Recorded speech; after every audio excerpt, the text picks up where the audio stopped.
High guys, welcome to Saujas blog. So आजचा blog असणार आहे स्पेशल बिकॉज मी चालले आहे माझ्या प्रिय सखीकडे तिला भेटायला.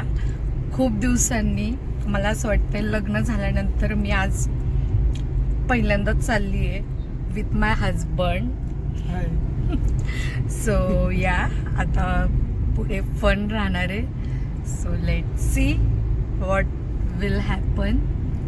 I will try to capture all the moments. आणि काहीतरी स्पेशल होणार आहे यावेळेस वाईमध्ये. सो ॲक्च्युली त्या फंक्शनसाठीच आम्ही चाललो आहे. सो तुम्हाला कळेलच. सो या बघूया काय स्पेशल घडणार आहे माझ्या मैत्रिणीच्या लाईफमध्ये. आणि आम्ही खूप एक्सायटेड आहोत त्या गोष्टीसाठी. आणि अशा प्रकारे आम्ही प्रवासाला सुरुवात केली. वाईला निघालो आणि निघताना माझा नवरा तर मला सारखा चिडवत होता की बघ किती खुशी दिसते तुझ्या चेहऱ्यावर मैत्रिणीला भेटायचे. तर सो ऑब्व्हियसली असणारच. सो थोड्या वेळाच्या प्रवासानंतर आम्ही वाईमध्ये पोहोचलो.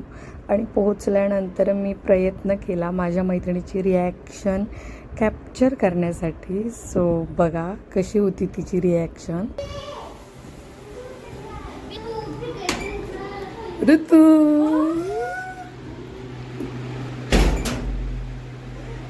नंतर आम्ही इव्हनिंगला फ्रेश वगैरे होऊन थोडा रेस्ट घेऊन धूम डॅम साईडला गेलो होतो.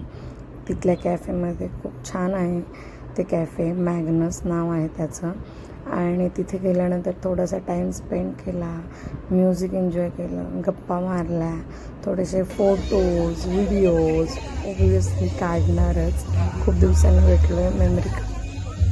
नंतर आम्ही डिनर वगैरे करून आईस्क्रीम खायला गेलो. आईस्क्रीम खाल्ल्यानंतर म्हटलं की चला थोडासा नाईट व्ह्यू एन्जॉय करू वाईचा. म्हणून तिथलं ब्रिज आहे त्या ब्रिजवर गेलो. तिथं ॲक्च्युली सगळेच जण टाईम स्पेंड करायलाच जमतात आय थिंक. सो आम्ही पण तिथं गेलो, थोडं वॉकिंग वगैरे केलं, बसलो, गप्पा मारल्या. म्हणालो चला खूप वेळ झाला आता घरी जाऊ. घरी गेल्यानंतर मग आम्ही थोडासा रेस्ट घेतला कारण की नेक्स्ट डे होतं फंक्शन, ज्या फंक्शनसाठी आम्ही आलो होतो. सो मग घरी जाऊन रेस्ट वगैरे करून नंतर नेक्स्ट डे फ्रेश वगैरे होऊन छानपैकी तयार होऊन आम्ही गेलो श्वेताकडे. आणि but obvious makeup artist friend असल्यावर मेकअप फ्रेंडच्या हातूनच झाला पाहिजे. सो मी तिचा छान असा मेकअप लुक केला. आणि ॲक्च्युली आज माझ्या मैत्रिणीचं लग्न फिक्स होणार होतं. सो त्यामुळे आम्ही एकत्र जमलो होतो आणि आम्ही खूप खुश आहोत बिकॉज आता आमच्या तिघींमध्ये फक्त श्वेताचं लग्न फिक्स व्हायचं राहिलं होतं आणि तिचं पण आता फिक्स झालं आणि लवकरच लग्न होईल. सो या we are so happy for her. आणि खूप छान वाटलं. मग अशा प्रकारे आम्ही फंक्शन अटेंड करून रिटर्न पुण्याला निघालो. And thanks for watching.